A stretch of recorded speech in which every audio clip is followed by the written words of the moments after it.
The true measure of a society is how we treat its most vulnerable members. And there is no more vulnerable group in the world than a severely disabled child between the age of 0 to 3.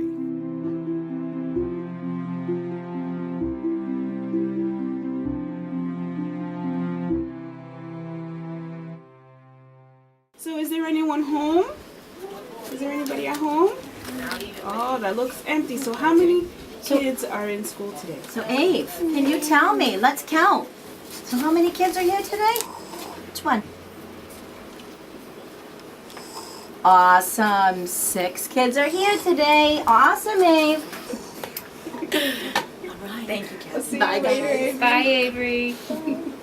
First time I walked through here, I was coming for my job interview, and I was amazed by the activity that was going on in the classroom. The first classroom I went to was the developmental day school, and the staff members they just had so much excitement going on that it was hard not to get excited in their classroom. What struck me the most was the varied intensity of the kids' needs. I hadn't been around that type of environment before. Quickly I realized that they were happy, they were in school, and they were with their friends, and they were thriving. They were just kids being kids in school. A classmate of mine named Cynthia Stocking and I discovered that there were no services for small children with disabilities in the community. This was back in the beginning of 1973, and I knew that there was space at the Parish of Christ Church. So being a parishioner, I approached the rector and told him that Cindy and I were thinking about starting a respite care service for families with young children with disabilities.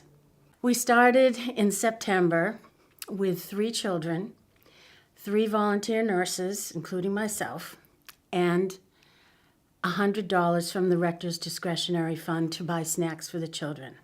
We had outgrown the space at the church, and we needed an additional space to begin new programs. So we moved to our current Ando facility in 1986. Again, we continued to grow to develop new programming over a period of the last 40 years. Now we serve over 1,600 children annually between all of our programs. We now have 5 distinct programs, and we have a staff of over 100 full and part-time professionals.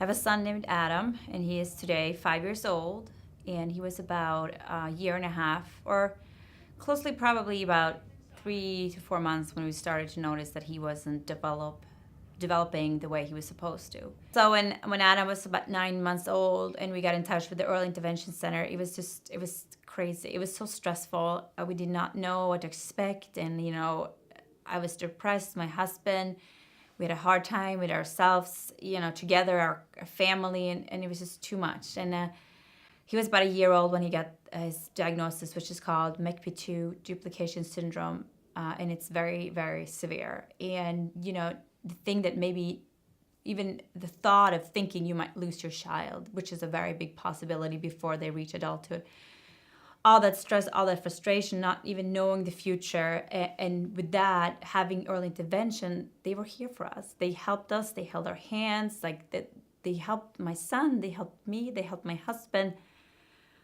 I love them. I mean, the way I feel for these ladies, how they work so hard, and it's real. They helped us go through all this stuff, and be able to climb up, be strong, and support our son and give him what he needs. My daughter Carrie had just turned 2 when we came in contact with the professional center. And Carrie probably came with what was a relatively typical diagnosis for the professional center, but she was significantly delayed on gross motor, on fine motor, and on speech. So as parents, we were faced with what I would describe as pure panic. The professional center, I would almost describe it as swarmed over our family. They immediately became part of the family. They took control. What they were doing was, as well as providing therapy, they were teaching our child how to play. They were teaching us as parents how to start to communicate. When they started teaching Carrie sign language, they were inadvertently teaching us sign language. And the professional center's role was coordination, lining up these therapists, and basically packing as much therapy into Carrie's life in the next 9 to 12 months as we possibly could. Carrie is currently, she's a 7-year-old. She's in a public school. She's playing basketball. She's dancing. I'm going to be putting on her skis later this year. She is still nonverbal, but she is using a augmentative communication device and able to participate in a typical class. As a parent, we start to think of what's she going to be at 15? What's she going to be at 20? And as an adult, what is she going to be able to do? All of that is yet to be written in her story, but I do know that she got the maximum possible impact from her year with the professional center. The largest portion of our proposed capital campaign is to help make necessary renovations to our facilities. These older classrooms have become inadequate to serve the numbers of children that we have and to make the environment safe and comfortable for the children. The other part of our campaign is to hopefully to create an endowment to be used to help the staff with education and continuing education. The endowment will also be used to purchase new therapeutic equipment. Now the kids are with us up until the age of 11, so they're getting bigger and their therapeutic equipment needs to be bigger. I've learned over the years that these children can make great progress, that their families appreciate the services, and that they can find their place in the community. I'd like to ask you to make a pledge to this critical capital campaign to the Professional Center.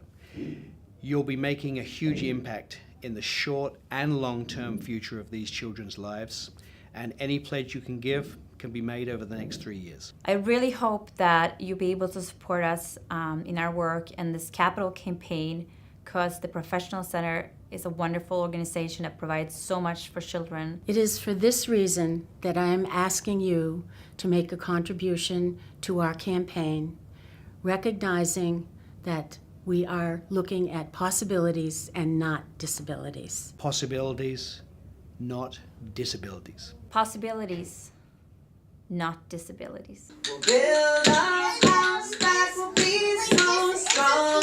The birds will sing our baby song. Our campaign goal is $1 million. You can make a one-time gift or a pledge that can be paid annually, quarterly, or monthly.